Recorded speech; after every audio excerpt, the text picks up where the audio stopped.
Hello friends, my name is Emile and welcome back to another edition of the Hot Lap Classic. This time taking a look at the 1969 Chevrolet Camaro Z28302. This car was requested by the Scotian racer, probably as a troll because he really knows that I don't particularly like the Chevrolet Camaro no matter the generation, although I'm a bit softer on the 3rd and the 4th gen.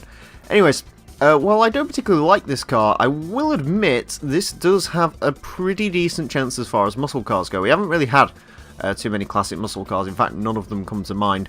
But this one, out of all the classic muscle cars in the game, might be one of the better ones around this course, because it doesn't have that much power, only 432 horsepower. It does have a hell of a lot of torque.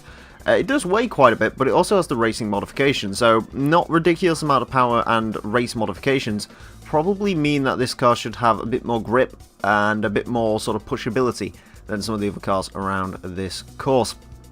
Yes, also it's front engine rear wheel drive because it's a muscle car, of course.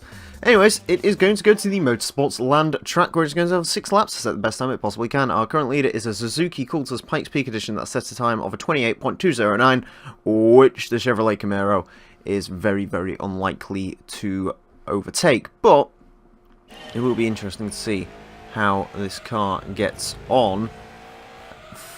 Actually, so far, can't really see any issues with the way this car is driving. I can feel the torque.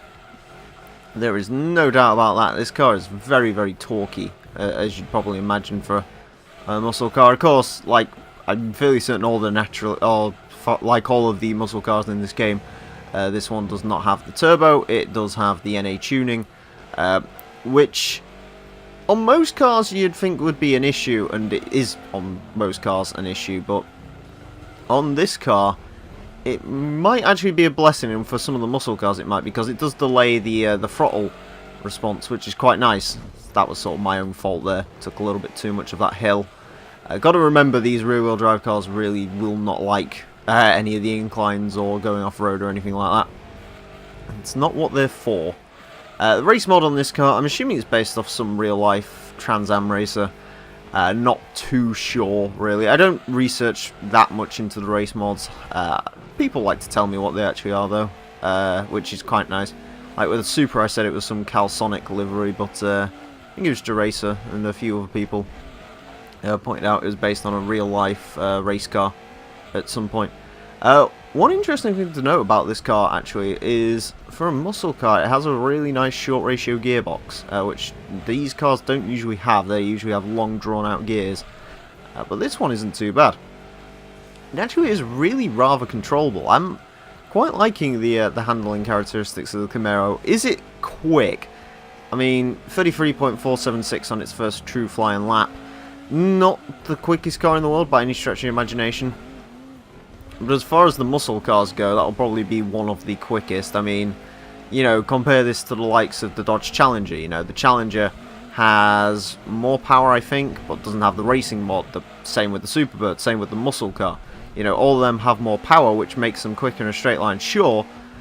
But, I mean, how much more quicker do you really need to go in a straight line? You know, you look at the top of our leaderboard, it's dominated primarily by, you know, 400 horsepower sports cars. Essentially, yeah, you don't really need much more power than that for this course because it's just overkill. You know, the Cultus obviously did well from having the more power, but I mean, you know, when we finally get the Escudo around here, that's going to be the really interesting test, because the Escudo has more power, but the question is more power going to make it any better, or is it just going to make it harder to drive around here? I have faith in the Escudo. Go a little bit sideways, coming onto the final lap now then. But yeah, the Camaro, not a bad car to drive. Certainly not a quick car around here. But to be honest with you, you know, what were you really expecting the Camaro to do? It wasn't going to be the quickest horse in the stable, if you will. You know, I mean, I'm just thinking, the only real muscle car we've had around here is the 99 Mustang GT, which doesn't look like this car's going to beat. You never know, it might do. We'll have to see when like the SVT Cobras and stuff come around. Anyways, it is going to be a quicker lap. It's going to be a 33.295 for the Chevrolet Camaro. I believe, while it does put it on the bottom of our leaderboard, it does put it around cars like the DB7, you know, slightly disappointing cars like that. And some of the sort of lower powered sports cars, but that's actually pretty good, you know. I was expecting this car, and indeed the muscle cars, to be worse than that. But yeah, 33.295 is the final time for the Camaro. Let's see where that puts it on our leaderboard. On to the leaderboard, and the Chevrolet Camaro Z28 ties, for the first time in this series ever, with the Daihatsu Move SRX 4-wheel drive. Two cars you'd never imagine tying. 33.295 for both vehicles. This is how I'm going to represent cars that have done ties. I was sort of wondering how to go about it, and that's the way I've decided to do it, so there you go. Anyways, I hope you enjoyed this episode of Hot Lap Classic. If you have cars you'd like to request for the series, you can do so in the comment section, and go to the description for a full request list form. Thank you all very much for watching, and until next time, farewell.